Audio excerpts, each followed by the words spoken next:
board. So I just kind of like to get started. Um, do you want to do? Would you like me to start right away, or would Yes, you? please, you can start, Shelly. I think it's time for us to go. We can get started. No worries. Okay, so thank you everyone for joining us for today's webinar with a renowned speaker of the evening, Nithya Shanti ji. On behalf of the Heart to Heart Foundation and all of us here, we welcome you to be with us and to be here with us today. And so before we get started, I just want to give a brief introduction about Heart to Heart Foundation. I know Heart to Heart Foundation does a lot of providing free cardiac surgeries for underprivileged children worldwide, and they partner with the Sai Sanjeevani hospitals in India. There are 3 hospitals in Mumbai, Naya Raipur, and Delhi, Palwal, Delhi. And although we are working on focusing on children due to the factors that are going on with the COVID relief situation, we decided to extend our hearts and to help support the inner child perhaps that is within each one of us. And we have started these webinar series with and starting with our first speaker, Nithya Shanti ji, who will be talking to us for about 3 weeks. So a little bit of background information about who he is. Um, Nithya Shanti ji is an internationally acclaimed teacher of joyfulness and conscious living. He completed his MBA in Shamshadpur and worked in the corporate world. He then went on to live as a forest meditation monk for 6 years. He now shares his learning through retreats and talks with organizations and audiences worldwide. He's an internationally respected spiritual teacher, seminar teacher, and facilitator, committed to sharing practical wisdom teachings for happiness and awakening with people in a joyful, transformational way. Blending a deep study of ancient teachings along with rich harvests of contemporary learnings, Nithya Shanti ji specializes in facilitating profound shifts in awareness for people to release limitations and awaken latent potentials for a balanced and fulfilling life. So thank you for being with us today, and we are so excited and blessed to have you with us. And before we get started, I just want to give some housekeeping rules. We're going to be making sure that everyone is muted so that it doesn't disturb the experience for everyone and that it becomes an enriching experience for everyone. If anybody has any questions or answers, the answers will follow at the end. Questions can be posted within the Q&A chat box over there, and we will address those questions at a later point in time. All right, so thank you very much, and over to you, Nithya Shanti ji. Thank you so much, Shelly. That was a beautiful introduction. Happy to be here with everybody. And what makes my work really easy is the recognition that each one of us here already has everything that we need. We are born with everything that we need. And sometimes sessions like this are reminders. And we all need these reminders. I need it, you need it, we all need it. And this is the spiritual journey. We are all walking each other home, right? There's a lovely quote that when strong, serve. And when weak, surrender. So this is a journey, and we all take turns serving each other and supporting each other. And we all take turns shining our light on each other. There's also a lovely African saying that if you want to go fast, go alone. But if you want to go far, then walk together, go together. So today's session is about going far. And I don't see myself as the only one here who's got wisdom. Each one of us has got wisdom, but let's create the right space, the right setting where we can access that wisdom. And one of the ways we do that is by slowing down a bit. Slowing down to what? Slowing down to the speed of life. We're normally racing at the speed of thought. And today's session is about slowing down, shifting from the head to the heart, right? Shifting from the heart to the body, shifting from the body to the moment. And the moment, of course, is endless, eternal. Moment is not in time, it's outside of time. So my name is Nithya Shanti, as Shelley introduced. Some of us are meeting for the first time. Just keep it very informal. You can call me Nithya. And she might have said this already. If you have any questions, please, there's a question answer section, if you notice below on your screen. Any questions can be put there, even while I'm teaching. And Shelley will be keeping track of those questions. I'll also do my best to see what I can. And if you have any comments, then that will go to the chat section. And of course, once in a while, people forget, not to worry, but try to keep your questions to the question answer section and any comments to the chat section. I'd like us to start with a minute of silence. So wherever you are, I'd just like you to straighten up, close your eyes, and take a minute of silence. Enjoy just being.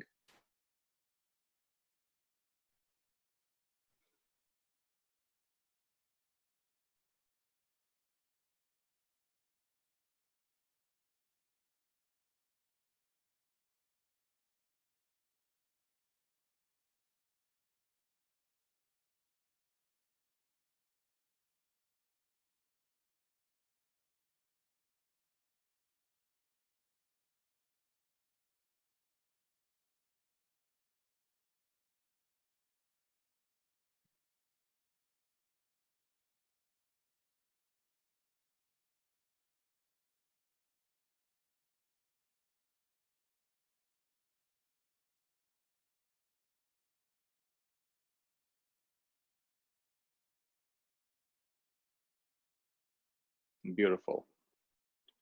You can take a nice deep breath. Very nice.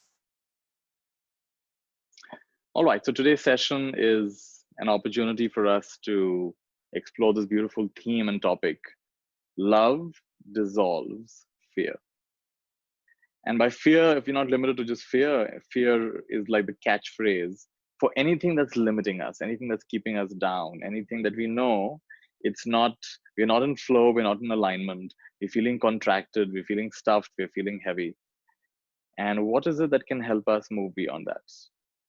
And I'm going to be sharing a few things that I've learned along in my journey. Today's session is going to be a inspirational session, but also there'll be some practices. The following session next week will be more of a practice-oriented session. And the last session will be focusing on the transformation we've experienced over the last 3 weeks. What shifts have we had? And transformation doesn't always have to be earth-shaking. Even a small shift counts as transformation.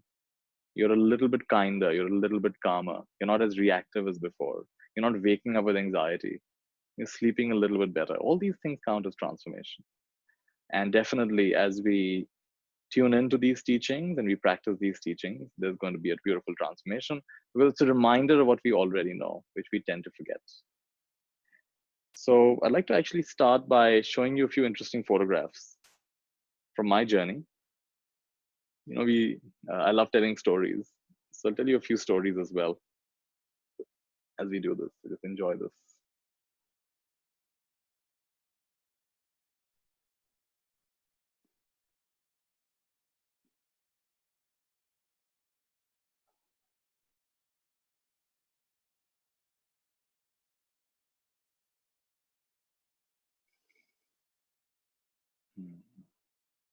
Just give me a second.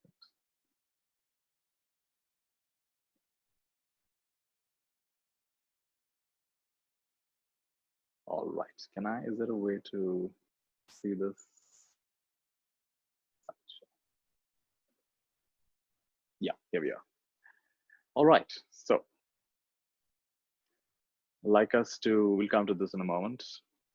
So this is one of my main teachers when I became a Buddhist monk, Ajahn Mun. And what's famous about Ajahn Mun is that he really was a pioneer, a spiritual pioneer. And he went back to the basics. And by basics, we mean he asked what are really the most essential things of living the holy life, the spiritual life. And one of the things he realized is instead of learning from books, what if we learn directly from nature? So he began a movement which went on to become the forest tradition. He encouraged people to go back to the forest and spend as much time as possible in nature, in the forest. Like in India, we had the ancient rishis. The word rishi comes from the root word rith. Rith means nature. So to go back to nature, and as you live in nature, you learn everything you need to learn. For example, some of you might have noticed when you go to the mountains, or you go hiking or trekking, or you're in nature generally, something shifts in your consciousness. You might be more present, and you might find yourself, just want to check if you're all on track. Yes. So being in nature, you might find there's a shift in your consciousness, and you're more present. You're forced to be more present. So for example, you're walking on a street, and you know that the pavement is flat. So you can actually be looking at your phone and walking on the street. You can't really do that in a forest because you'll trip over a root, you see, or you might step over an ant. And sometimes we have, like the forest that I lived in when I was a monk, we had these biting ants, and they would really hurt when they bit you. So small, but they didn't just bite you, they injected some acid into your foot. So it was so painful. So automatically being in nature, you learn to be more present. And Ajahn Mun pioneered that whole teaching of go back to the forest, and the forest will teach you everything that you need to learn. Then the tradition that I come from is Ajahn Chah's tradition. And Ajahn Chah was, again, a great spiritual pioneer who he really challenged himself, and he didn't settle for, many of us are so-called perfectionists. So you could call him, like, of course, more than a perfectionist, but someone who just wouldn't go by what people said. One of his features was he was very, like many of us are these days, quite cynical and quite skeptical. He wouldn't just take what people said. People pretended to be great teachers, he would really question them and challenge them. And he also held himself at very high standards. And he's a very inspiring teacher who really practiced very diligently. And later on, when they were trying to write his biography, and of course, disciples have the sense of writing the biography in a way that they make the teacher seem like the greatest person ever, full of all these miracles and all these fantastic things. And when he saw that biography, he said, "This is all rubbish. If you're going to write a book like this, I don't want a book written about it. Talk about my challenges. Talk about the difficulties I faced." And Ajahn Chah was famous for teaching through analogies and through metaphor and through anecdotes. In fact, if you go online and you search for, there are a lot of his, almost all his teachings are available for free online.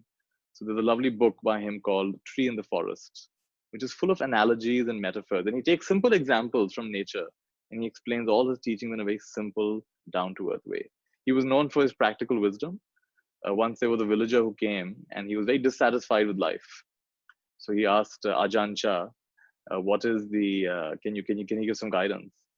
So Ajahn Chah gave him very unusual guidance. He says, "Do you have chickens at home?" He said, "Yes." "Do you have pigs in your farm?" He said, "Yes." "Do you have a cow?" He said, "Yes." He said, "I want you to bring them inside the house." Bring them inside the house. So he had a lot of faith in the teacher. So he bought the chickens inside the house, the pigs inside the house, and the cow inside the house. And for 1 week, the whole family lived in a very uncomfortable situation with a chicken and a pig and a cow. And then at the end of the week, Ajahn Chah allowed him to remove the chicken and the pigs and the cow. So this man who was so dissatisfied with life, after spending 1 week with the chicken and cows and pigs in the house, when they were removed, he felt so relieved. He felt so happy. So Ajahn Chah created an artificial crisis, and then he removed the crisis, right? So many of us had so many problems, but now with the latest COVID-19 thing going on, the coronavirus thing going on, we've forgotten about many of those things, and this has become the biggest thing, right? So sometimes you've got to create a crisis for people to remember how grateful they are. And just a simple thing of living at home with his family, without a cow there, without pigs over there, without chicken running around, he could appreciate his life. This is an example of very grounded wisdom. And another one of my teachers, Ajahn Liam, was famous for being very quiet. He would not speak much. He would speak quiet. But in his presence, it was like an energetic experience where whatever questions you have, whatever doubts you have, would just dissolve. He wouldn't say much. He'd just sit quietly, and everything would just dissolve in his presence. So how beautiful it is where we can develop ourselves to the level you don't talk much, don't have to say much. Your presence itself is healing. One of the stories we would get from our teachers is there's a man who had a house, and this is not a normal house. This house has got 60,000 rats. 60,000 rats. How can you live in a house like that? And then in the corner of the house, in one of the corners, there is a little cat, like a pussy cat, small cat. And so you have a lot of compassion for this cat. You start giving the cat a little food. Morning and evening, you start giving it food. And the cat gets stronger and stronger. And one day the cat goes and tries to attack one of the rats. There's 60,000 rats, remember. So it attacks a rat, but it's unsuccessful. The rat is much stronger. So anyway, you keep feeding the cat morning and evening, morning and evening. Cat gets strong enough, and one day it has a very big fight with the rats. And for the first time, the cat wins. Never happened before. And it eats its natural food.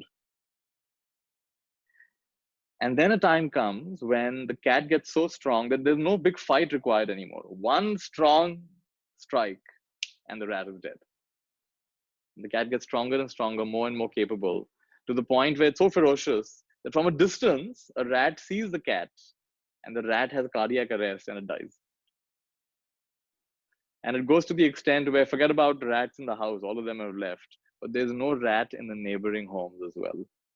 And there comes a point where the cat is now so powerful, it blows a whistle, and 10 rats come, do a small little performance, like an entertainment show.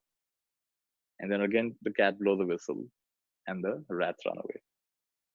As you can imagine, this story has got a deeper meaning. And the house represents our life, and the 60,000 rats represent the thoughts that we have.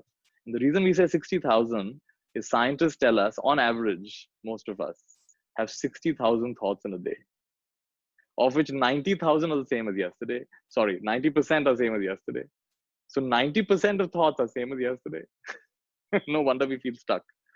Life is always fresh, but our thoughts tend to be repetitive. Same anxiety, same fears, same things happening again and again. And so there's 60,000 thoughts, 60,000 rats. And this little cat represents awareness. So right now, as you're listening, can you come into awareness? Can you be present? You're listening to me or you're seeing me. Can you be present with that experience? Instead of being lost or comparing or judging or something else, just be present.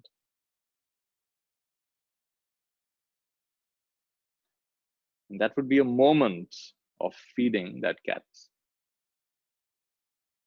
Each moment that we unhook and unclutch from the imagination and we come into our actual experience, we are feeding the cat. We step away from I am this and I am that and you are this and you are that, and we just come to I am. Existence. This is the way it is. We have fed the cat, and the cat gets stronger and stronger. In the beginning, the rats are much stronger than the cats, which means that you have a thought, you know it's not a helpful thought, but this thought is so powerful, this anger is so powerful, this fear is so powerful, it overpowers you and nothing you can do about it. So you lose, right? But as it goes along, awareness gets stronger and stronger, and there comes a time. So for example, I'm getting irritated at my brother. Something he said, something he did, something I didn't like, and the irritation arises. I can feel it, but I know this is my preference. This is my judgment. And following through with this thought, saying or doing something at this time may not be the best idea. It's going to affect my relationship with my brother, and chances are it will not have a good outcome. So awareness also arises, the cat also arises, and the cat defeats the rats. Awareness overpowers imagination. Clarity and wisdom overpowers the illusion, the delusion, the reaction. So now this gets stronger and stronger. The cat gets stronger and stronger and comes to a point where the cat, from a distance only, the rats see the cat from a distance and they have cardiac arrest. Because when the owner of the house is awake, no thief dares enter. When you enter the world of awareness, these afflictions naturally reduce. From a distance only, they have cardiac arrest. So now we come to the point in the story where not only is there no rat in the house, the neighboring houses also don't have any rats. And what does it mean?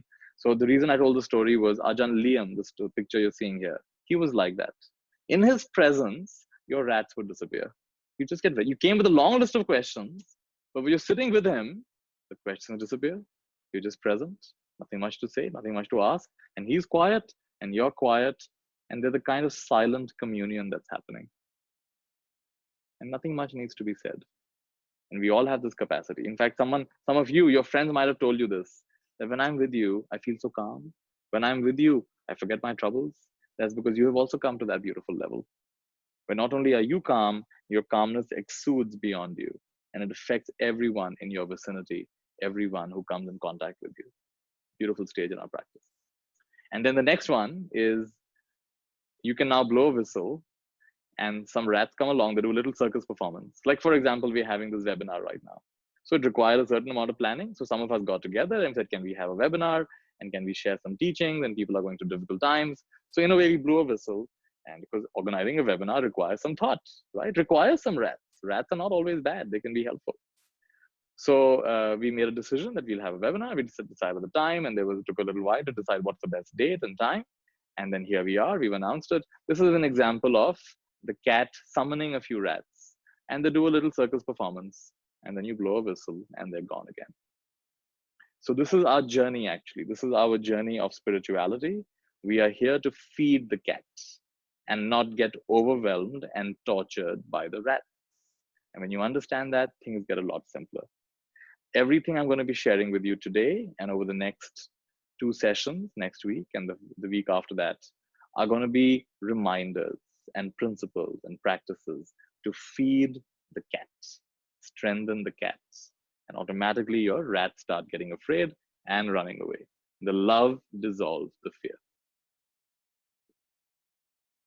Can you recognize the handsome monk? I was 23 years old and I left my corporate job and I decided to be a Buddhist monk. And in this time, I went to Thailand and Sri Lanka. It began with Thailand for 2 years. And I lived in a forest tradition. So this is an early morning session in my monastery in Thailand. We'd wake up at about 3 o'clock in the morning and we would come to a hall similar to this. Or this hall, we have 2-3 halls. So we come to this hall. This is an open hall. And we would do morning chanting and morning meditation. I might give you some example of chanting a little later. We're going to meditate also. Also in today's call, we'll meditate in a bit. I'll guide you. In the morning, we meditate, and then chanting and meditation in the morning. This is a group of monks. A lot of visitors also come. So some photographs of visitors who come from all over the world. I was in an international monastery, so we had monks from all over the world. And then after morning chanting and meditation, we would do some duties like cleaning the hall. We put on our robes and we'd walk to the neighboring villages. Very beautiful to walk early morning. Some of you may enjoy morning walks. So this was part of our tradition. Early morning, just as the sun is rising, we'd walk to the neighboring villages. We'd walk in silence, nothing is said. So we don't ring doorbells, we don't ask for anything. Walking silently. And the villagers are waiting. Can you believe it? Early morning, they've already prepared food. This is about 6 o'clock or 6:30 in the morning. And as we walk past them, they all put a handful of rice, a little bit of food into our bowl. The whole village is there, so everyone just puts a small little handful. And it's so beautiful to receive in silence. And there's something very complete about this. So it's interesting, the monks don't say, please give. They don't demand anything. In fact, like you saw the previous picture, our bowls are kind of somewhat covered under our robes. And when the people are there, then we reveal our bowls and we receive the food. And they don't say anything and we don't say anything. So we don't even say thank you. And there's something beautiful about this. You know, when my right hand scratches my left hand, my right hand doesn't think it's done a big favor. And the left hand never says thank you. So this is a deeper understanding of oneness. In oneness, no thank you is required. It is understood. So when we have a deeper sense of oneness, as a family, as friends, as society, nothing needs to be said, it is understood. And there's enough sensitivity, there's enough empathy, compassion to support each other, and also enough grace to receive that support without feeling you've either done a favor or you've received a favor. That's something beautiful that I experienced. So wonderful monks here, and they're receiving food in the morning. If you overslept by any chance and you didn't make it for the morning arms round, then it was understood you're fasting so that you didn't eat food that day. Unless you're sick, of course. If you're sick, people would get you food to your hut. But there were a few times when I overslept. So then that's fasting day. Just fast. And just let people know you're fine. It's not that you're not well. You just overslept. Or you decided to fast, not eat. And so we'd walk back. And this is beautiful. We would walk bare feet. You know, I was not used to walking bare feet. So I had to learn this. And one of the hardest things in the beginning, walking so bare feet on these rough roads for an hour and a half every morning. But you know what? When you're enthusiastic, the body adapts. So I was so enthusiastic that in about, I would say, a month's time, my feet became strong and I was able to walk like this. That white wall you're seeing there, behind that wall is my forest monastery. And you see, it's interesting, apart from national forests and forest monasteries, most of the other forests have been cut down in Thailand. So forest monks play an important ecological role as well. By our being there, these forests are not cut down and they tend to get preserved. We'd come back and whatever food we'd get, we'd put into these little bowls. They're called galamangs in Thailand. Put them into these bowls. And then the bowls would be taken. Some volunteers or some guests would take all the food we received. You can see the kind of food we received. We received, of course, there's rice, and then there's some fruits, different kinds of things people have shared with us. And all the food would then go and get sorted. Bananas would go into banana tray, noodles would go into noodle tray, and then they'd all be put out. And then the monks would line up and we'd receive the food. And after us, any guests who were coming or the visitors who were coming, they would also take the food. And in my tradition, we'd eat once a day. So morning 8 or 8:15 was the only meal of the day. This is called the sitter's practice. So you eat in one sitting. It's called the sitter's practice.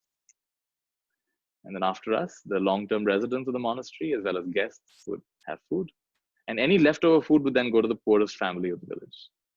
And we'd start our morning with, we'd start our food with a prayer, a chant. In fact, I feel like doing some chanting for you. So let me just do this. The kind of chant we did, the monks right now are doing a specific chant. It's a blessing chant for everyone who has come and everyone who has given them food. Let me just share this chant with you. Yatha varivaha pura paripurenti sagarang evameva ito dinang petanang upakapati ichitang pakitang tuyhang khiptameva samecchatu sabbe purentu sankapa chandopanaraso yatha manijotiraso yatha sabitiyo vivajantu sabbarogo vinasatu mate bhavatvantarayo sukhi dikayugo bhava अभिवादनशीलिस नित्यं वदापचायिनो चत्तारो धम्मा वादन्ति आयुवन्नो सुखां बलं भवतु सर्वमङ्गलं रक्षन्तु सर्वदेवता सर्वबुद्धानुभावेन सदा सोत्थि भवन्तु ते भवतु सर्वमङ्गलं रक्षन्तु सर्वदेवता सर्वधर्मानुभावेन सदा सोत्थि भवन्तु ते भवतु सर्वमङ्गलं रक्षन्तु सर्वदेवता सर्वसंघानुभावेन सदा सोत्थि bhavantu te. Beautiful. And so that's an example of a morning chant where we are blessing the people who've given us food and blessing their relatives and ancestors, those who passed on. There's a belief in countries like India and Thailand and other countries, Eastern tradition, that when people pass on, we can still share merits with them. They're still able to receive the goodness of our actions. And so as families and as communities, we remember our ancestors. We remember those who passed on. So when you've given food to the monks, you pass on those blessings, you pass on that goodness, not only to yourself and your family, but even your loved ones who passed on. And of course, wishing happiness for all beings. Ayu, Vanna, Sukha, Bala. Ayu is may you have long life. Vanna is may you have good complexion. Sukha is may you have happiness. And Bala is may you have power or strength. And if you notice carefully in this picture, above the monks are some photographs. And a very inspiring photographs. Each of those photographs is a story of is a photograph of a famous monk or one of the monks of our tradition. And when I was there, each of them had a story or many stories associated with them. It was so inspiring. Each of them had lived deep in the forest and had practiced. Sometimes there were tigers there, there were lions there, there were not lions, but there were tigers, there were elephants, there were bear, and they would live in the forest, deep forest, and they would often have all kinds of challenges. And so those examples, culture is built through stories. Your family culture is built through stories. Your organizational culture is built through stories. The story of your country. Are we proud of being American or being Indian? It's based on stories. What kind of stories are you telling? The stories you tell creates the culture of your family, the culture of your institution, and the culture of your nation. Can you recognize me in the center? So I lived like this for about 6 years in Thailand and Sri Lanka. This is us washing our bowls after our meal, drying our bowl. We kept our bowls very carefully. You see, a good monk, the bowl will last them their lifetime. So we're supposed to treat our bowl like it's the Buddha's head. Keep it very, very carefully, and you dry it well so it doesn't get rusted. Everyone helps out doing the duties in the monastery. Even kids help out. We sweep, we keep the monastery nice and clean.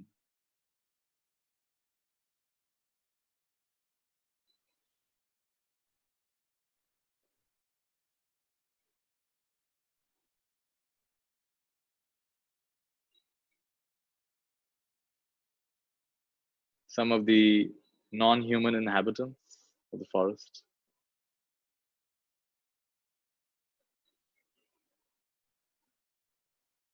We'd give some rice to they had these giant squirrels in the monastery, so we'd give them rice. In my monastery, except for this building and my teacher's hut, there was no electricity.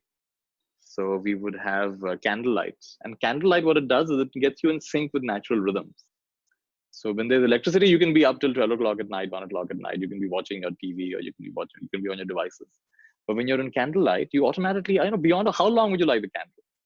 1 hour, 2 hours, 3 hours. At some point now enough, so 9 o'clock, 10 o'clock, you tend to fall asleep. And then you wake up early in the morning again. Something nice about keeping it simple. So I used a candle instead of a flashlight when I was a monk. And this is interesting. This is, we have jackfruit tree. Some of you must be familiar with jackfruit tree. So the heartwood of the jackfruit tree, the wood in the center of the jackfruit tree, from that comes a very rich dye. And so the monks are doing here, they're dyeing the robes, and that's what gives us the brown color of our robes. So dyeing as well as washing our robes is done in this natural way. So the process, these are monks in training, they're not monks yet, and they're preparing the dye for their robes. And we also learn to sew our own robes. So I had to learn that. I had to learn how to sew my own robes. And we also learn to live outdoors like this. This is an umbrella tent.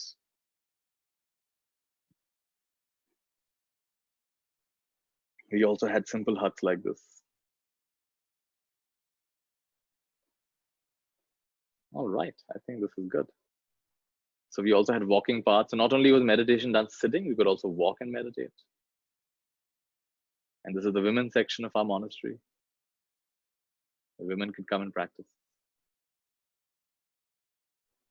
Every 2 weeks, we would chant together, remind ourselves of why we are monks and what are the rules of being a monk, and have we honored those rules or not. And we would confess to each other if we felt we'd not been true to any of those rules. It's important to remind yourself as a family, as a community, why you are there together, what's important. These are all the monks chanting together. So beautiful. And once in a while, we'd go to the deep forest. This is the deep forest. This is probably the only building in many, many, many miles. And we'd live in the deep forest for a month or two. 2 months we'd live in the deep forest. 2 or 3 months we'd live in the deep forest. And that's me I wasn't even a monk yet. In fact, you should try to figure out, where am I? The one on the extreme right. So this is the first few months when I'd gone there. So we practiced like this. This is how you live in the deep forest. But monks are not that serious. Monks also have a good time. So this is an example. Master, is it proper for a monk to use email? Sure, as long as there are no attachments. So monks have a good time, and we laugh a lot. It may appear that we're very serious, but actually spirituality is a lot of fun. Right, so these are some photographs of my teachers. That's good for now.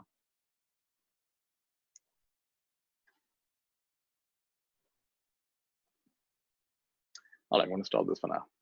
All right, so anybody, let me just check if anybody has any questions so far before we go ahead. Let me just see question answers. Book name from Ajahn Chah. The book name that I suggested was Tree in the Forest. And just do a Google search for Ajahn Chah. His teachings are available for free online. There are many books, PDFs by him. What inspired you to leave corporate life and become a monk? I think most people in corporate life dream about leaving corporate life. But not everyone does it. So I actually did it. So in my case, I could see very clearly that that was not true to who I am. It was, yes, it's good in some ways. You can use your talents in certain ways. You can work together, but it wasn't fully fulfilling. There are three things in life: there's job, there's career, and there's calling. Job is something you do with your hands. A security guard would be a job. A pizza delivery guy would be a job. This is a job. You only, basically, your hands are needed. Nothing much more is needed. Career, hands plus head is needed. You got to use your intelligence. You got to be educated. You got to be a lawyer. You got to be a doctor. You got to be an engineer. So head is also needed. But there's something beyond a career, and that is a calling. And calling is hands plus head plus heart. When all those three things come together, that's a calling. So in my case, I realized that while I had a career, it was not my calling. And at the age of 16, I had been introduced to meditation. So I was keen to explore that more deeply. So for that reason, I decided. The beautiful thing about Buddhism is you can be a monk for some time. You don't have to be a monk for life. So it's very common in Thailand and Burma to become a monk for a few months or a year or two. It's very, very normal. In fact, in most communities, if you look at ancient cultures and traditional cultures, there's always a coming of age. You don't just go automatically from being a boy to a man. There's some ceremony or something that happens where you come of age. Now you're a man. So in Africa, for example, in many tribes, I met a person from a tribe in Africa. You would have to go and fend for yourself for 2 weeks, completely alone in the wild. Nobody there to support you. 2 weeks in the wild animals and everything. And when you come back, then you're a man. So this coming of age is very important. So in Thailand, one of the things for coming of age is you go live as a monk for a few weeks or for a few months, and now you're a man, right? So it's very normal to become a monk for some time. So I said, let me at least try this. I'm interested in this. I'm interested in the Buddha's teachings. So can I at least try this? So I was a monk for about 6 years. Was life as a monk harder or living in the world? So in some way that appears harder, but one thing we should be very clear about is the real hardness doesn't come from our circumstances. It comes from our way of thinking. So you can be living in a very fancy home with a fancy car and fancy, and yet you can make your life a living hell by the way you think. Or you could be living very simply in a small hut in a forest. There's no air conditioning. There's no guarantee where your next meal is going to come from, and you can be in absolute bliss. So it's not an objective thing, it's a subjective thing. This is very good to realize. Of course, there are certain physical things, like truly, if you're in a lot of pain, then certainly you'll need to be taken care of. So those basic things are there. But beyond that, and we imagine, like I think many of us are experiencing right now. India, for example, has a complete lockdown. And a lot of my friends are saying that one of the most surprising things is how small their credit card bill is. Because there's no way you can't spend money. You're not going out. You're not doing much. And so basically, you're just spending money on food. And life is so simple. Does life really have to be so complicated? So my teacher used to say this, before electricity came to our monastery, he had this phrase. He would say, earlier, the monastery was dark. In other words, there was no electricity, but the monks were very bright.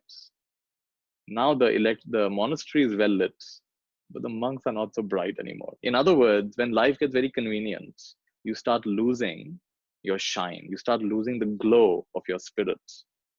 So this is something we need to be aware of. So certainly we should have a good life, but we shouldn't make life that simple, that convenient.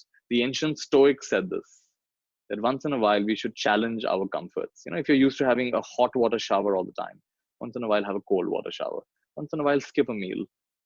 Once in a while do something out of your comfort zone. Once in a while sleep at night without the AC. Right? So challenge yourself like this. You will appreciate your life more. If you make your life super comfortable, you can't appreciate your life so much. I used to be a very fussy eater until I went to boarding school. And then I began to appreciate whatever food I got. Because no one was there to force me to kalo. If you want to eat, you eat. Otherwise, no one's going to tell you anything. Right? Like that. After being monk, how come you came out from there?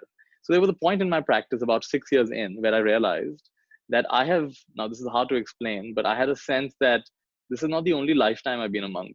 I've played this monk game many, many times. And this lifetime, it's about sharing some of the things that I've gained. And it's not just about being a Buddhist. I was drawn to learning from other traditions as well. And so just like I was guided to being a monk, and I honored that guidance. Some people liked it, some people didn't like it. I was also guided to step out of the robes. And again, it wasn't a very impulsive decision. It took about a year to decide. It became very clear that now this phase of my life is now over. I shall continue doing what I'm doing, but not as a monk anymore. But the beautiful thing is I can go back to being a monk. So if I ever feel that all of you are troubling me too much, I'm going back to being a monk. Manoj says, good morning, sir. What's the secret of your happiness? I don't know the secret, but I would say there's a couple of things I can say are very nice. Reflection and gratitude. If I have to give you a secret of happiness, reflect on your own life. Reflect on the way you speak, on the way you behave. Your own life is actually the best book you'll ever get. More than any other spiritual book. Reflect on your life and be grateful. Be grateful. If you can practice reflection and gratitude, you will have a high quality life. But you'll keep learning from your own mistakes, you see. You'll keep learning not only from your mistakes, also from your successes, what works, what doesn't work. So keep reflecting and be grateful for everything, not just for what's going well, even be grateful for your challenges. You know, if everybody on the call today had to share their challenges, if they were to share their top 3 challenges, what's troubling them in their life, you might say, oh my God, you have this problem, you have that problem, you have that problem. Actually, I'm happy with my challenges. So even your challenges are designed specifically for you. We can be grateful for our blessings. We can be grateful for our challenges. We can even be grateful for our dreams and aspirations before they've even happened. So I would say reflection and gratitude are 2 good places to start. All right. So, you know, this is good for now. We'll take some more questions towards the end. For now, I'm just going to stop here. All right. So thank you for these questions. Great. We'll come back to your questions. I'm just going to stop the presentation for a bit. Great. So now I would like to guide us through a short meditation. So wherever you are, I'd like you to sit comfortably.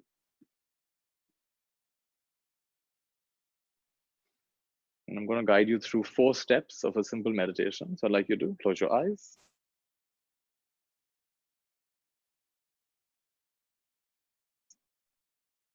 And step 1 of our practice is just to enjoy breathing. So become aware of the breath. Enjoy the in-breath. Enjoy the out-breath. It's happening anyway, don't have to change it. Enjoy breathing in. Enjoy breathing out. Feel the in-breath. Feel the out-breath.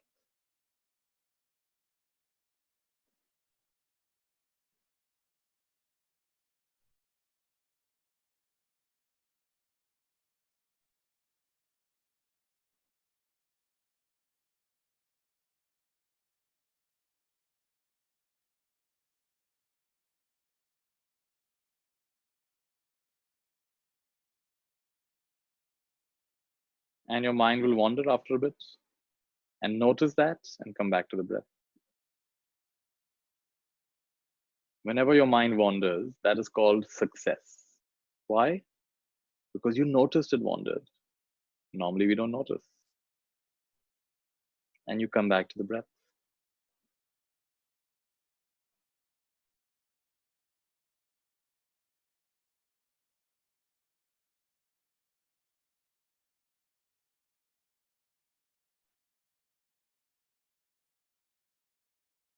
Can you come to a point where breath is just happening by itself? Not making any effort to breathe. And you're simply enjoying witnessing the breath. It's far more interesting than anything else in the whole world.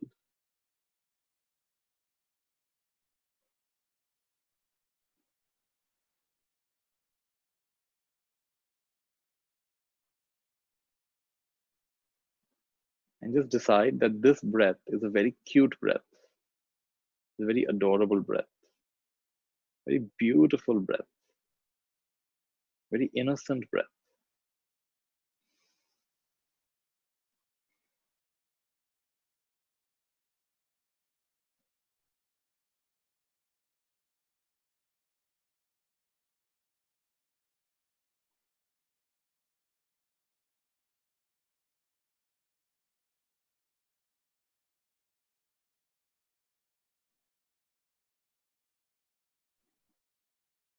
And can you get even more effortless,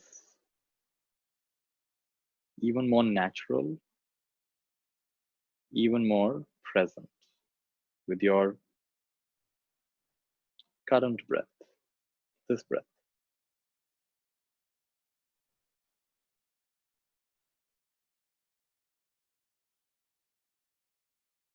Now we'll gently shift gears. I'm going to mention some body parts. Bring your full attention to that part of the body and feel a relaxation happening. So bring your full attention to the top of the head. Notice what you're feeling on the top of the head. And relax. Come to the back of your head. Notice what you're feeling here. In other words, we're not imagining, we're just feeling. And relax. Come to your whole face. Notice what you're feeling on the forehead, around the eyes, both the cheeks, the whole face, including the ears.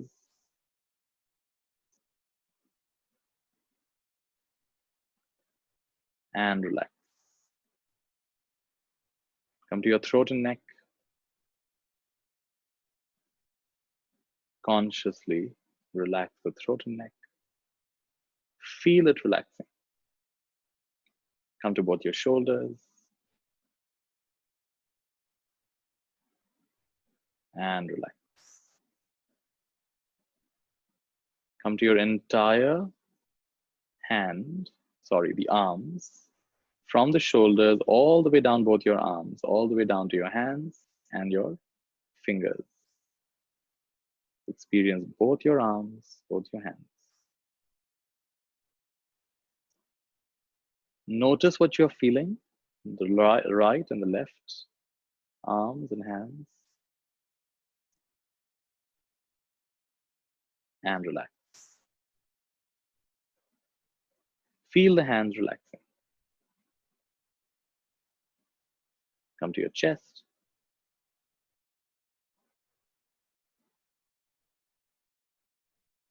And relax. Come to your belly.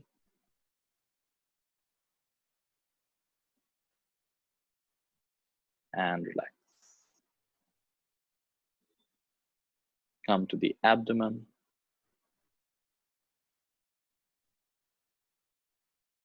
And relax.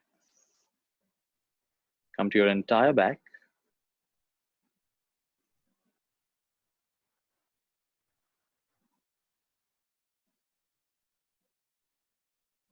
Feel what you're feeling.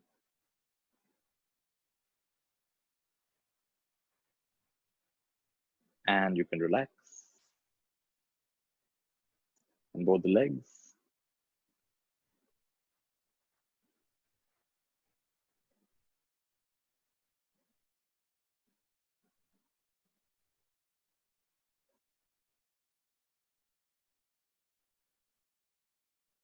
All the way down to the toes. Notice what you're feeling in both the legs.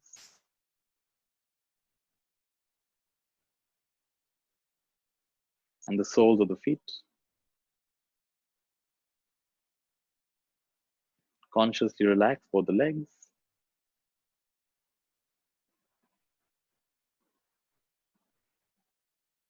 From the top of the head to the tips of the toes, can you experience the entire body simultaneously? See if it's possible. If you notice very carefully, you'll find feelings do not have a shape. Shape is an imagination. Shape is a memory. So what you're feeling now, suppose I take away the memory of what your body looks like for a little while. You can't remember what your body looks like, whether you're big or you're small, or you're a man or you're a woman. And all you're left with is your actual experience right now. Actual experience right now, what you're feeling. And notice very carefully, feelings don't have a shape. Recognize your formless nature. Feelings arise and pass away. They're constantly fluctuating, they're changing, they're flowing. They're like a river, actually. And as you know from your life experience, sometimes they're pleasant, sometimes they're very unpleasant, and sometimes they're somewhere in between, neither pleasant nor unpleasant. It's a river. Can you let this river flow without getting so affected by it? This is known as Drashta Bhav, Sakshi Bhav. You're witnessing the flow of this river, the river of feelings. A river with no shape, because feelings have no shape and feelings have no boundary.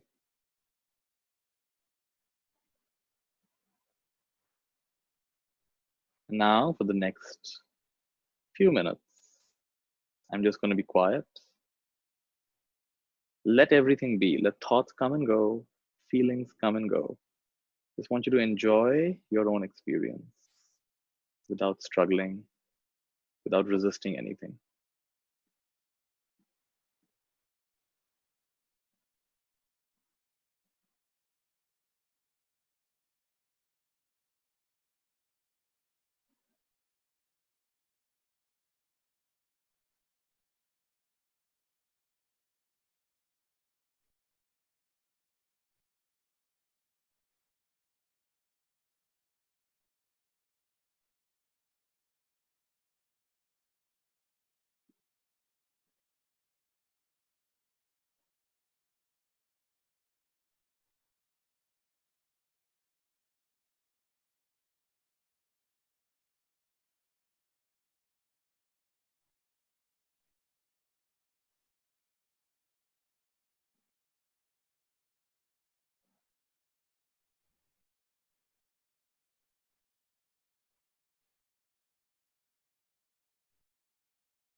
Aware of everything,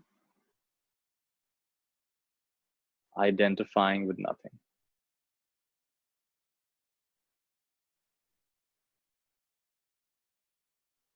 And I'll say a small statement, which I'd like you to echo in your heart 3 times.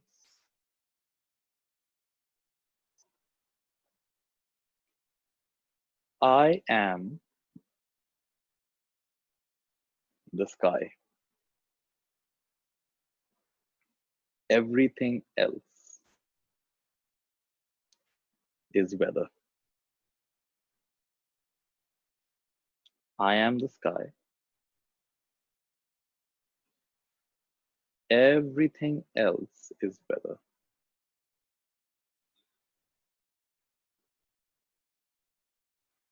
I am the sky. Everything else is weather.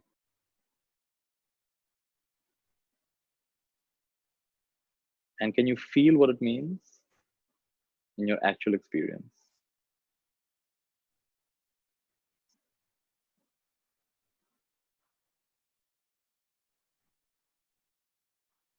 Can you feel what it means to be the sky and everything else is weather? Whatever comes and goes is weather, but I am the sky.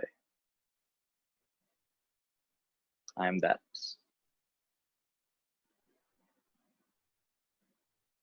Untouched by ups and downs, gain and loss, pleasure and pain, even untouched by birth and death. I am that sky.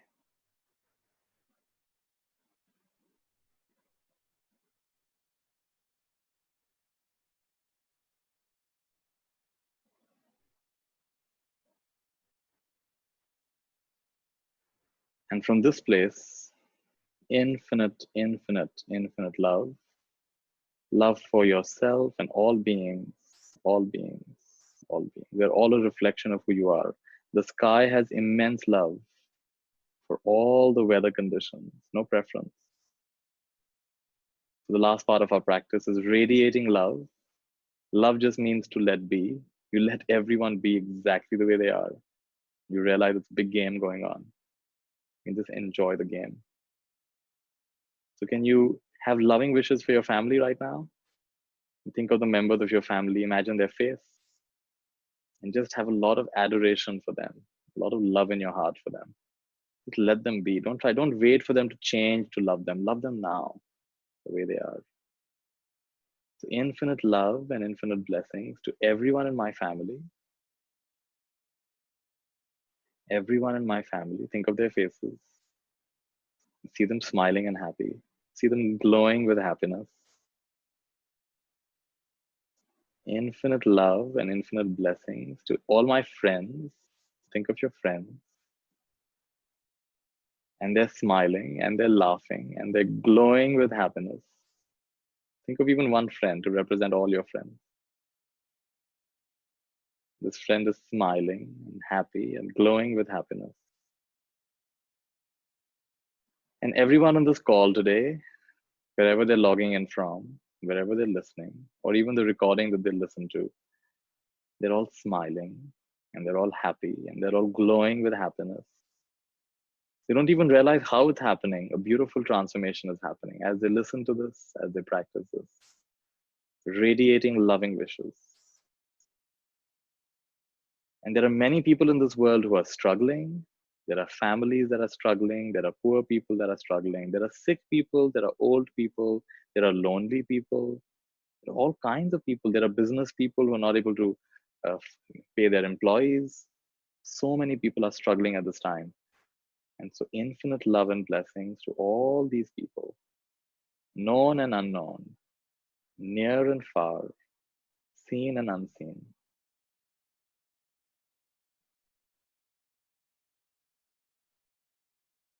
Tera mangal, tera mangal, tera mangal hoye re.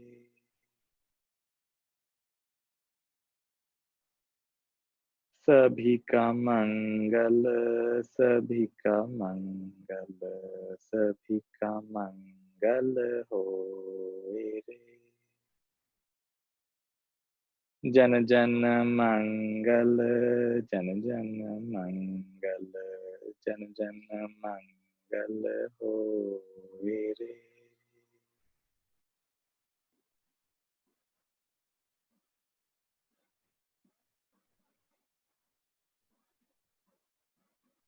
May you be happy.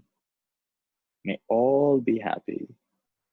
And each and every one be happy.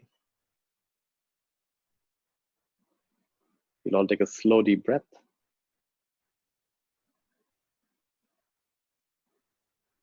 And release. If you like, you can rub your palms together. Make them nice and warm, nice and warm, nice and warm, nice and warm. Bring them over your eyes, over your face. And beautiful. So nice. Very nice. All right. So I just want to say one or two more things, and then I'd like to open it up for questions. Spend some time in question answer. So right now we did a small practice of meditation. We began with awareness of the breath. One of the biggest misunderstandings of meditation is that your mind should be absolutely clear. You should have no thoughts. You should be completely. The truth is, what's going to happen is going to happen. Meditation is about awareness. It's not about this or that outcome. The whole life you spend about outcomes. So meditation is about awareness of what's happening, right? So you're aware of the breath, and the thought will come. You're aware, oh, a thought has come back to the breath. Oh, a thought, another thought has come back to the breath. So normally we are hypnotized by our thoughts. We're not even aware of our thoughts. Remember the rat story I told you? 60,000 rats. Now you're feeding the cat. What we just did in the last few minutes, we fed the cats. So in the beginning, exclusive attention, focusing on the breath. And little by little, inclusive attention. So we began to become aware of what you're feeling throughout the body. And feelings have got no shape. So you start experiencing the formless nature of who you really are, the flowing nature of who you really are. Just witnessing, shifting from it's me to it is something that's happening, right? And then we came to an even more expansive state where all thoughts are welcome, all feelings are welcome, just letting things come and go by themselves, and you're just present. Everything is coming and going. You're just alert, you're just awake, you're just relaxed. And this is the meditative mind. This is the meditative consciousness, just being, just being. Not getting hypnotized by our experience. Awake within the dream. Awake within the dream, not awake from the dream. Because if you wake up from the dream, that'll be another dream.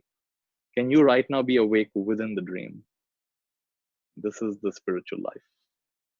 The last part is radiating good wishes, right? So I am the sky, everything else is weather. I am the sky, everything else is weather. So infinite love, infinite blessings to myself and my family and my friends and all beings, known and unknown. So I want to leave you with 3 practical things that I'd like you to practice. Number 1 is the art of deep listening. So for most of us, one of the ways to practice meditation in the day is when someone else is speaking, listen. The word listen and the word silent have the same letters in them. It's not a coincidence. To listen to me now, you have to be inwardly silent. If you're thinking too much, planning the next thing, you're not listening to me. Your mind is somewhere else. There's a nice definition of mind, M-I-N-D, mostly inaccurate neurodrama. Mostly inaccurate neurodrama. So mind is mostly inaccurate neurodrama. The first important lesson in life is listen. Learn to listen to what others are saying. And not just what they're saying, but what they're feeling. And not just what they're feeling, but what they're wanting.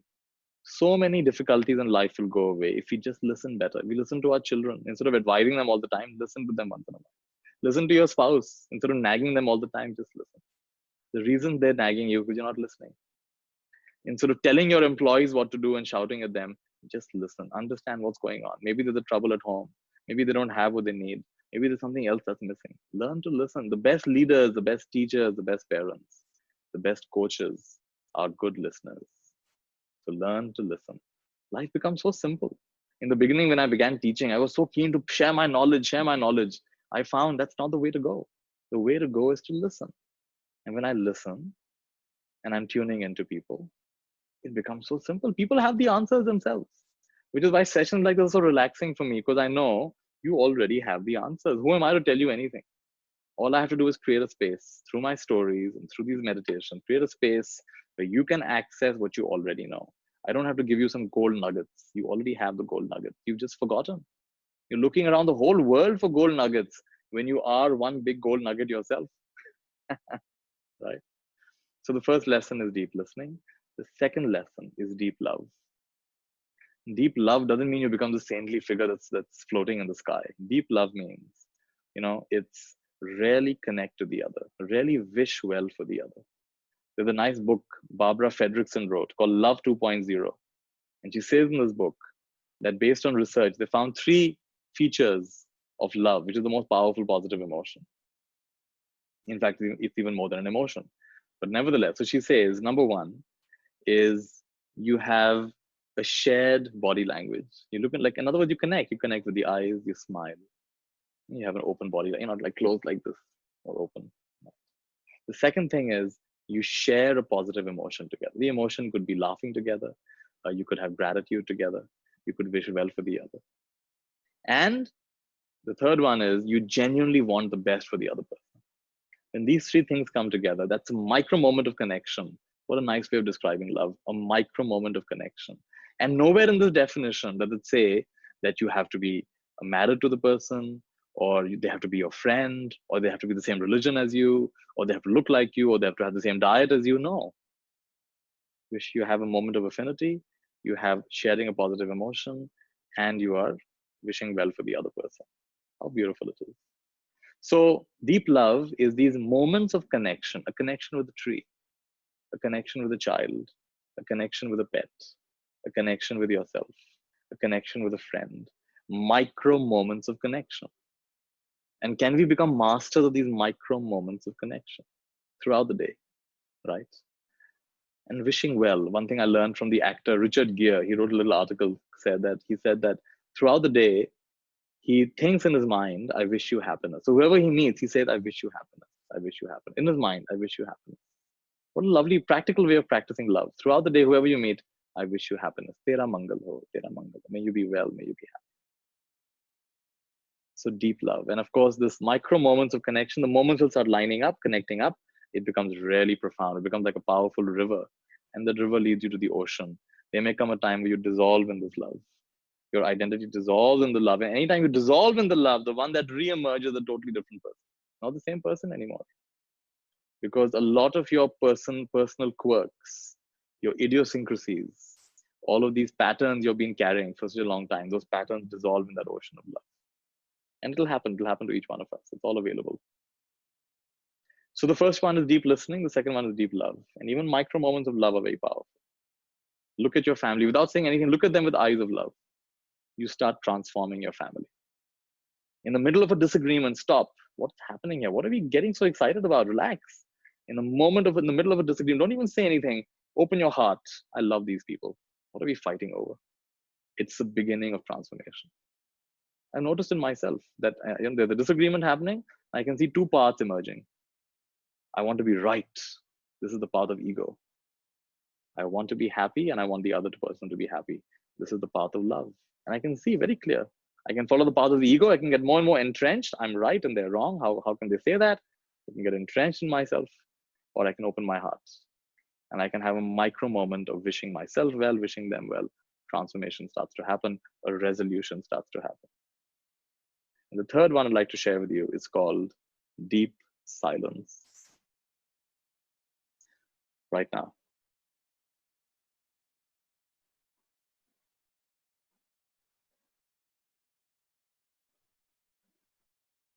And shift from the foreground of your life to the background. Right? The foreground of your life is thoughts and activities, and the background just is. It's always there. It's always present. Right? So this is what we just said. I am the sky. Everything else is weather. So between stimulus and response is a gap, and that's where your wisdom lives. So deep silence is accessing the gap between what's happening in your life and your responses to that. Between stimulus and response is the gap. Access the gap. Even for micro moments throughout the day, come back to that gap. How do you come back to that gap? One breath. Try right now, one breath. One mindful breath. Try it again.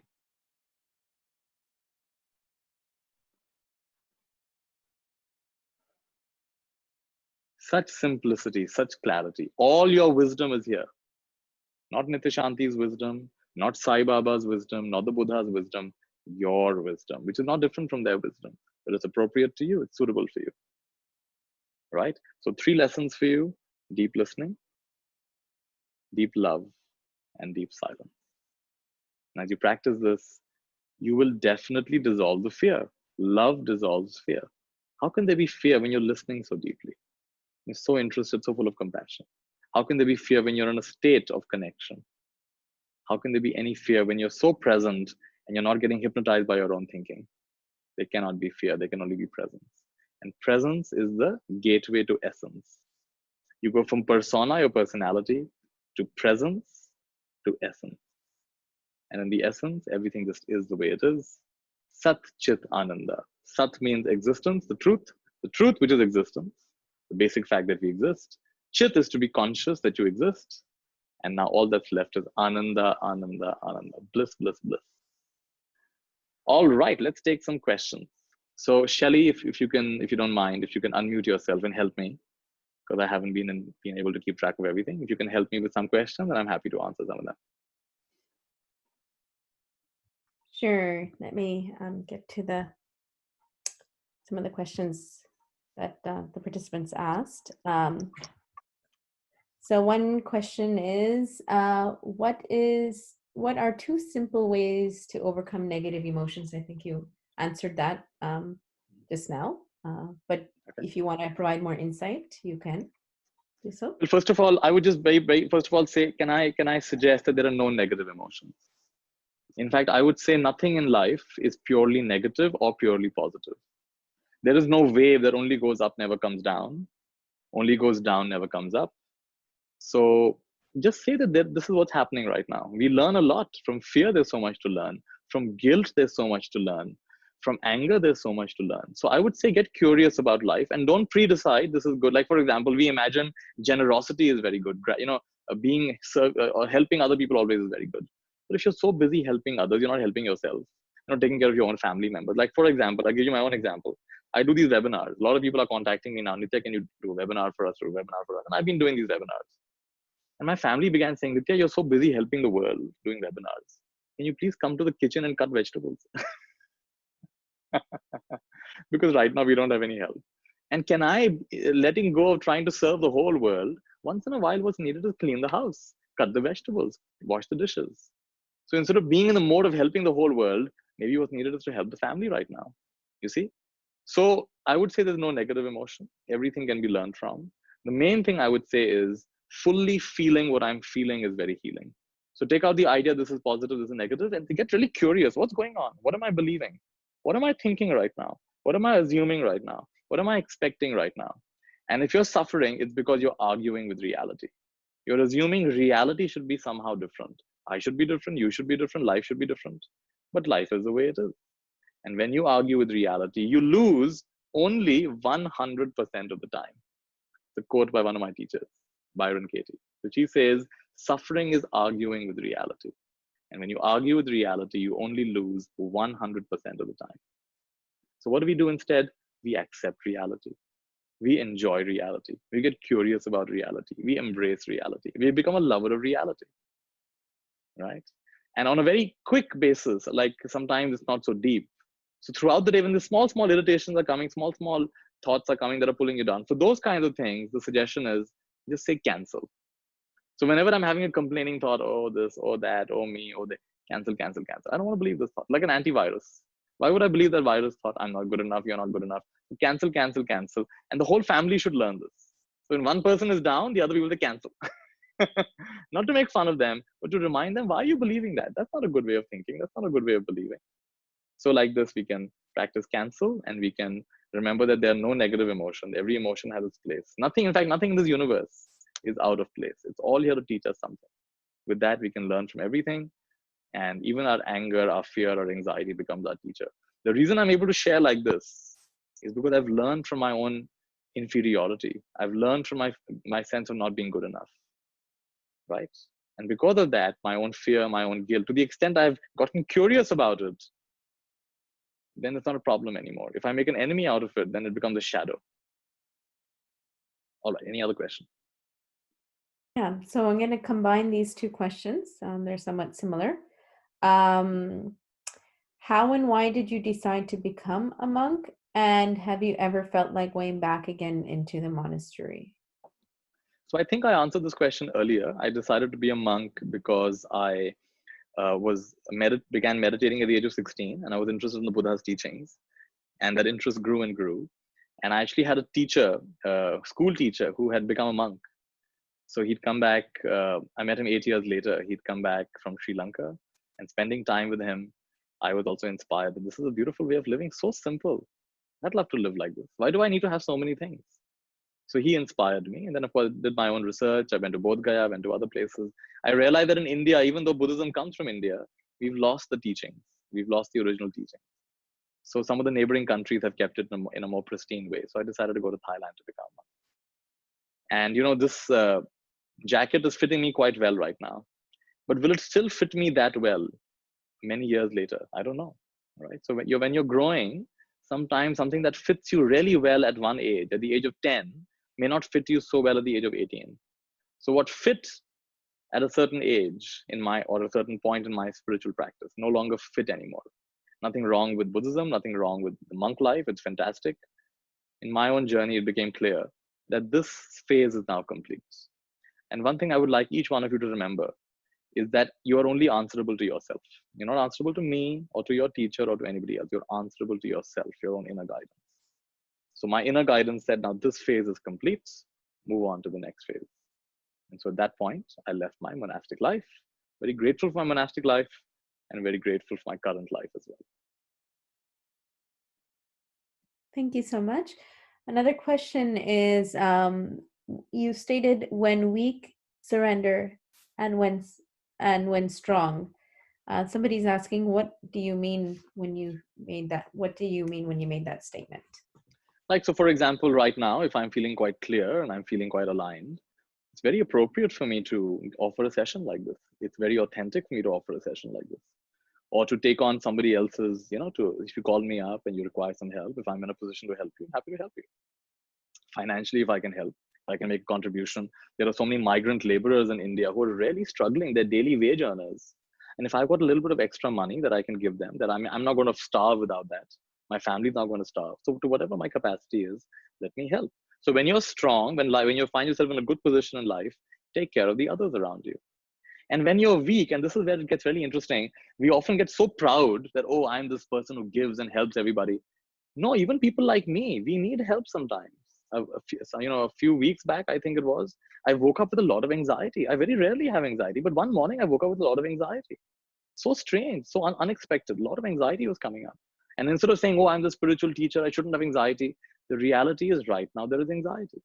And I called a friend and we had a beautiful conversation and I was back to my center. So when I'm weak, I surrender and I either reach out to a friend or a spiritual teacher or a guide or whatever I believe in, my higher self or a guru or whoever I have faith in, or life itself, and say, help, I need support right now. It's beautiful. It's beautiful to embrace the fullness of our divinity and the fullness of our humanity. While it is our divinity that inspires them, it is our humanity that makes it accessible, right? So we're going to be strong in life, you're going to be weak in life, and in all cases. In fact, you could even say, any teaching is in some ways limited. So for example, a student goes to a teacher and says, I'm so discouraged, what should I do? And the teacher smiles and just says 2 words: encourage others. So it's also true when weak, serve, and when strong, don't get proud, surrender, right? So when you understand that, serve and surrender, in all situations, serve and surrender to the extent that you can, and be honest with yourself, work within your capacity. Of course, stretch your capacity as well, but don't overdo it. Don't get caught up in an identity. Oh, I'm this big serving person and I can't. Many people who are so into helping others are very bad at receiving help. I've seen healers are sometimes very shy about receiving healing because they believe that, oh, I'm a great healer. I should be able to heal myself. No, sometimes you need to receive healing as well. That's what it means.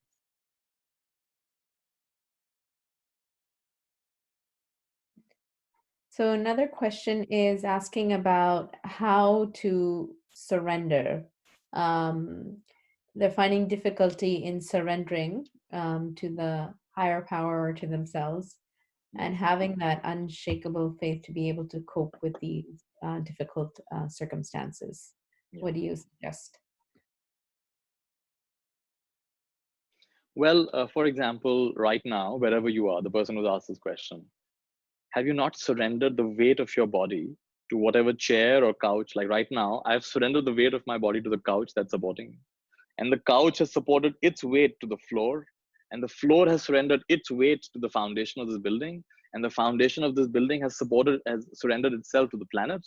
And the planet has surrendered itself to the galaxy, and the galaxy to the universe, and the universe to whatever it is that's beyond the universe. The unknown. So in this moment, something unknown is supporting your physical weight. In the same way, you can surrender your mental weights, your emotional weights. The truth is, like right now, in our body, they tell us, I think the last thing I read, they keep changing the figure. The last scientific article I read, 38 trillion cells. 38 trillion cells. You can't even imagine how many cells that is in the body. Each cell is like a microorganism in itself, like a micro city in itself. Are you responsible for even one of these cells? Even one of these 38 trillion cells, are you deciding for it? Okay, now reproduce. Okay, now nourish yourself. Okay, now take care of this immune system. Okay, now fight this virus. Are you deciding that? Or is it happening by itself? The reason you think it's difficult to surrender is because you think you're in control, which is a very massive illusion. Do you really think you're in control? But just like my body is supported by something unknown, this life is supported by something unknown. Whether you like it or not, that's the reality. What stops me from having a heart attack and dying this moment? There's no guarantee. I could, right? But somehow another moment of life has been given, and the only appropriate response is thank you, thank you, thank you. So the Buddha said that there are 4 kinds of people in this world. running from darkness to darkness, running from darkness to light. What are the four? Darkness to darkness, light to darkness, darkness to light, and light to light. And what that means is, right now circumstances are very, first one, okay, right now circumstances are very dark, physical problems, health problems, relationship problems, financial problems, work problems, you name it, all the problems dark. And guess what? You're full of anxiety, you're full of stress, you're full of fear. You're planting seeds where the future is also dark. So running from darkness to darkness, first kind of person. Second kind of person, very bright, lovely family, lovely, friends, good health, good looks, everything, good education, good opportunities, but fault finding, getting into bad habits, complaining, comparing, judging, angry with parents, angry with siblings, creating drama where there's no drama required. All right, future is very dark. Spoiling your relationship, spoiling your health, taking it for granted. Future is very dark. Right now, bright, but future is very dark. Third kind of person, right now there's a lot of darkness in different kinds of ways. But you say, this too shall pass. And compared to someone, I've got it really good. Yes, my child is sick, but someone's lost their child. Yes, I've got less money, but at least I have a roof over my head. You find the things to be grateful for. There is someone in this world who looks at you and says, you got a cool life, no matter how bad it is for you. No matter how bad you think, like in India, we complain a lot about our government. Did you know there are certain governments where you complain, that's it? Your complaining itself is you sign your own death sentence by complaining about the government. Did you know there are countries like that in this world? The fact that you can complain about your government is a big deal, like this. So compared to someone, there's a lovely saying, I don't complain about my life because someone somewhere dreams of a life like mine. So such a person says, it's dark now, but it's getting better. I'm being supported. This too shall pass. So darkness to lights. And the fourth one, from light to light. Right now, things are going really well. Like yesterday, my family was sitting. We were all sitting at dinner at the dinner table, and we were saying, we're so grateful. The whole world over, there is so much of upheaval, but we have food to eat. We have shelter. We have running water. We have electricity. We're in good health. So much to be grateful for. How privileged we are. How thankful we are. That's an example of light going towards more light. Not taking it for granted, and doing that what we can to support others. When strong, serve, right? So like this, you understand in that perspective, and things are quite simple, quite beautiful.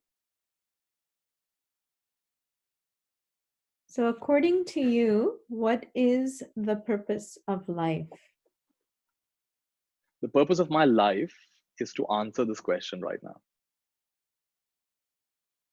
Life keeps showing up, wherever you go, wherever you are, that's your purpose. It doesn't have to be any more complicated than that. So when I'm shaving my face in the morning, the purpose of my life is to shave my face in the morning. When I'm speaking to someone, the purpose of my life is to speak to them. When listening, the purpose of my life is to listen. When washing the dishes, the purpose of my life is to wash the dishes. If I imagine the purpose of my life is to spread happiness all over the world, which sounds very lofty, and I've said that sometimes. Then when I'm washing the dishes, I'm going to get restless. Get the dishes over with. I want to go and teach people. I want to go and teach them meditation. I want to go and do this. When washing the dishes, wash the dishes. The purpose of your life is to wash the dishes.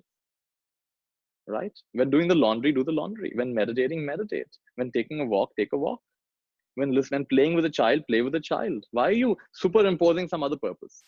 Wherever you go, wherever you are, whatever needs to be done, doing that with presence, with love. This is the way I understand purpose of life. It's not more complicated than that. If I go to a bird or a tree and I say, what's the purpose of your life? No answer comes. They're already living the purpose. In fact, there's a lovely poem by Mary Oliver where she's walking in the woods. And she has all these thoughts about, how does the universe begin? And is there life after death? And is there a God? And what is existence? And her mind is all confused. And she turns to a rose. These wild roses are dancing in the wind. And she turns to the wild roses and says, wild roses, do you know? Do you know the answer? And would you tell me? And the wild roses laugh back to her and say, excuse us, but right now, we are entirely busy being roses. So can you be entirely busy being you, being the unique flavor of you? Life doesn't want you to be another Buddha. Life doesn't want you to be another Sai Baba. Life doesn't want you to be another Guru Nanak. Life wants you to be you. And if you can be truly the essence of who you are, you have fulfilled the purpose of life. And that requires some unconditioning, because we are so conditioned to follow this and that and all the rest. And we are so hesitant to follow our own swabhav, our own true nature. So this is the journey of maturity. We can get more and more audacious. We can get more and more bold. We can get more and more courageous. And we can listen to our inner nudges, our inner whispers, and follow that. And that's what's beautiful. And that's the purpose of life, the way I understand it. Thank you for answering that question. There's a question about how to overcome self-doubt. So I would say don't be in a rush to overcome doubt, because doubt is the precursor to clarity. All clarity starts from doubt. So my teacher said to me that to know that you are confused is itself a kind of clarity. To know that you're confused is itself a kind of clarity, right? So that's the first clarity, that I'm confused. I'm full of doubt. This is the first clarity. And the way I do it is I take out quiet time and I reflect. We all have our own ways. For some of you, going into nature will help. For some of you, talking to a learned friend will help. For some of you, being quiet will help. For me, journaling, being quiet, meditating, contemplating, reading an inspiring book, being quiet for a while, the clarity starts to come, the answers start to come. So don't be in a rush, the clarity will come. Be very patient. Don't be in a big rush to get clear. The journey begins with a lot of doubt. In fact, how does it go?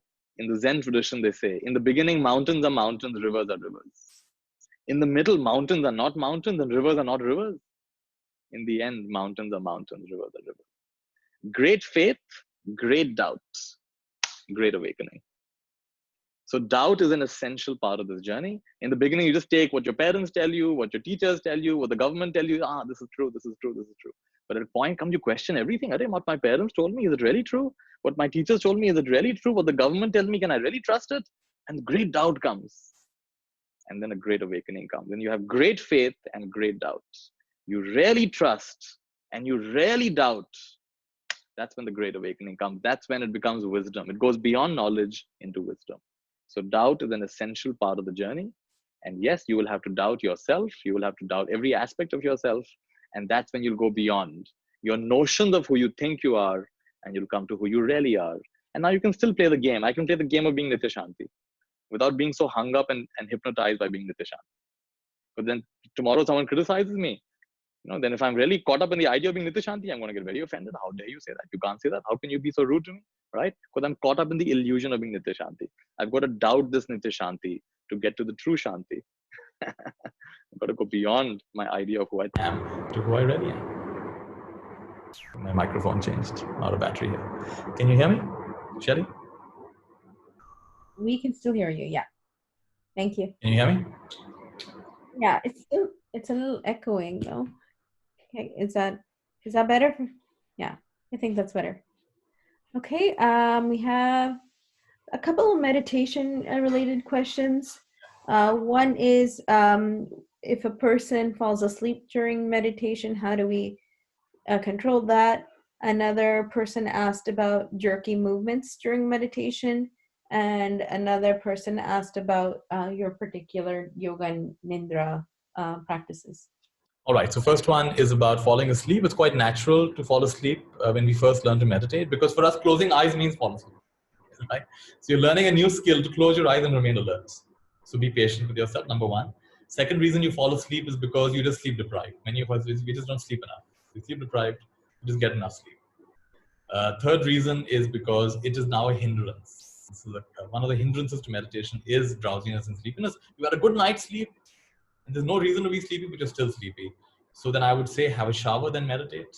Or meditate with open eyes or half open eyes. That's fine. You can meditate with open eyes as well. Nothing will happen. You can do walking meditation. You can do standing meditation. So then if it's the third reason, if it's because of the hindrance, then you want to challenge yourself. My teacher would make us sit on the edge of a well and meditate.